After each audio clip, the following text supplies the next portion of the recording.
race and health, and we are joined by Dr. Kevin McDonald and Dr. Camara Jones. We had a powerful session last night here at Theater Inn.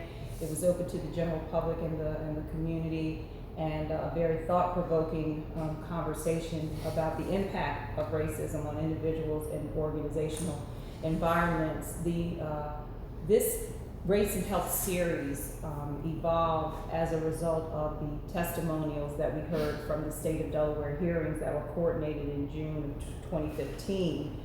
And after hearing a number of individuals talk about the stress and the health impact that the stress had on their lives from working in environments that were discriminatory and being subjected to hostile work environments at times, it began to raise concern among the organizers that there were some deeper issues here that we really needed to pay attention to and that we needed to look into.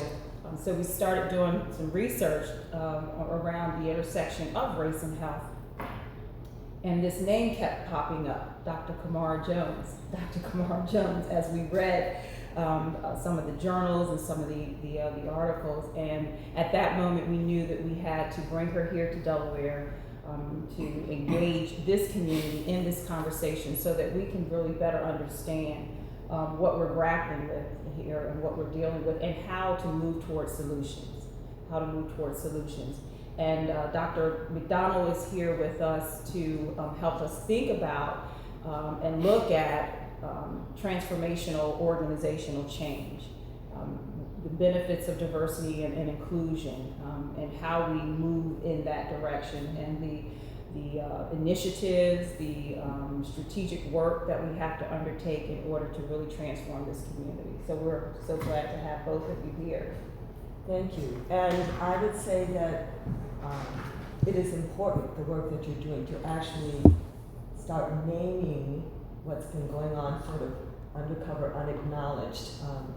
Actually, the American Public Health Association, as you know, is launching a national campaign against racism this year during my presidency to lift up the issue, because many people in this country are in denial that racism continues to exist. But it is. It does. It's foundational in our nation's history, and it continues to have profound impacts on the health and well-being of the whole nation. But then I would say in my work is about enabling people to understand what racism is, how it manifests, how it can impact on health, and yet be able to talk about these sometimes thorny issues in a way that's productive and going forward. So I define racism, first of all, as a system. Many people think when you say racism, you're trying to decide who's racist and who's not. That's off the table. We all live in a racist society. Racism is a system that structures opportunity and assigns value based on so-called race.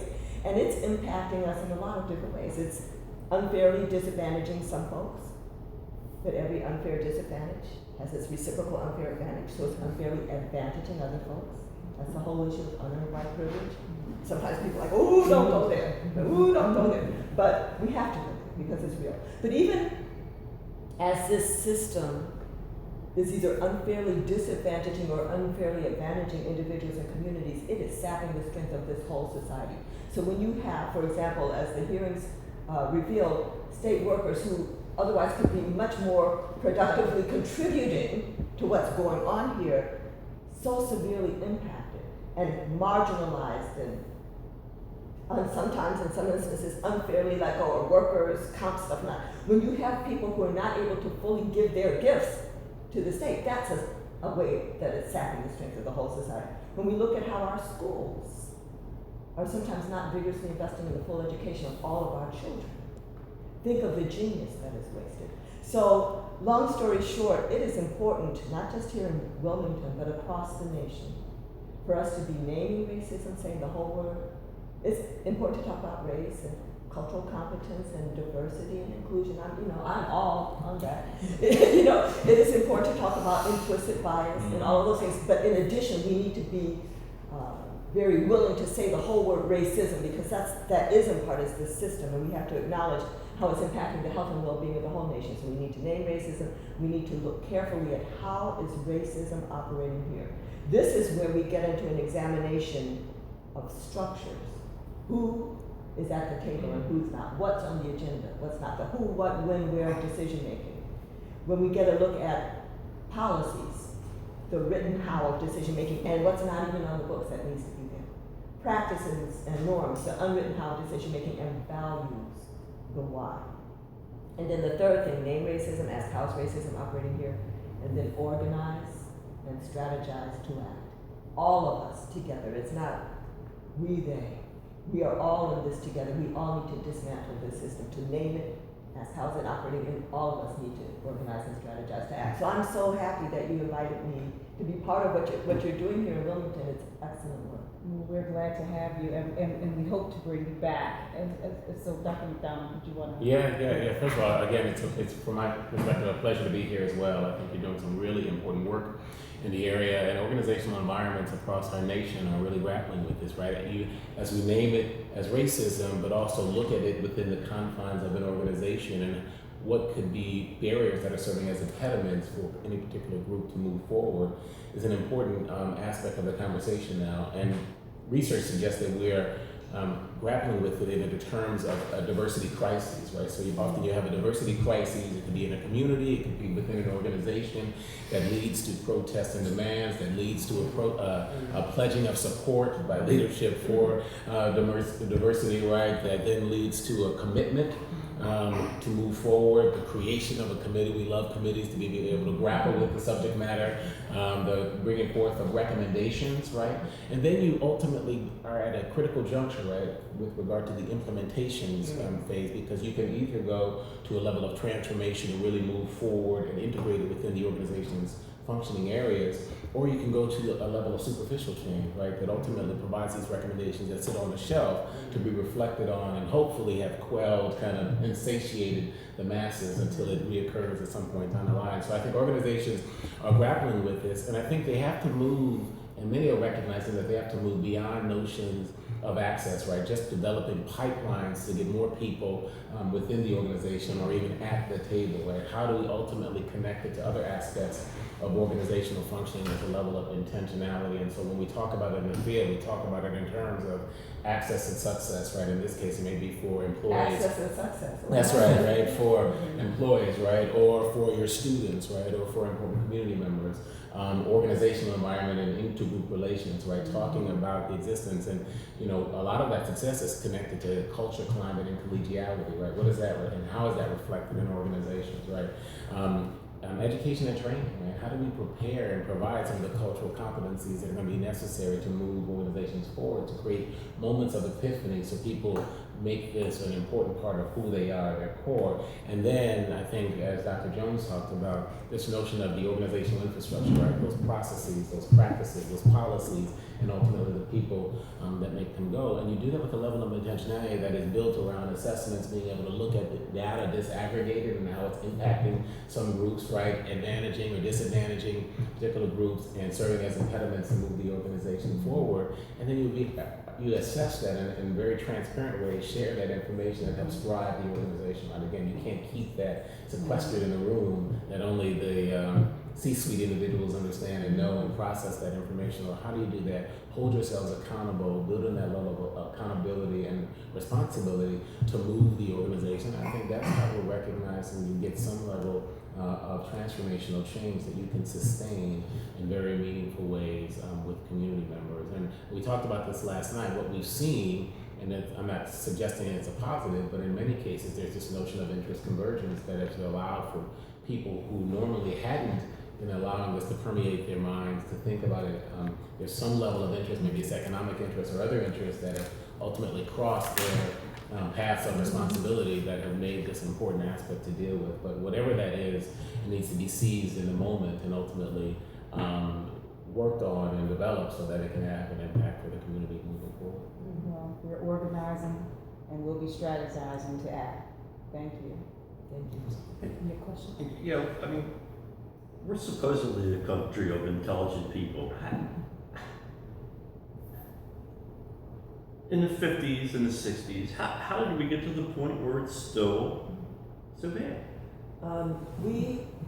All of us are operating in our own little bubbles.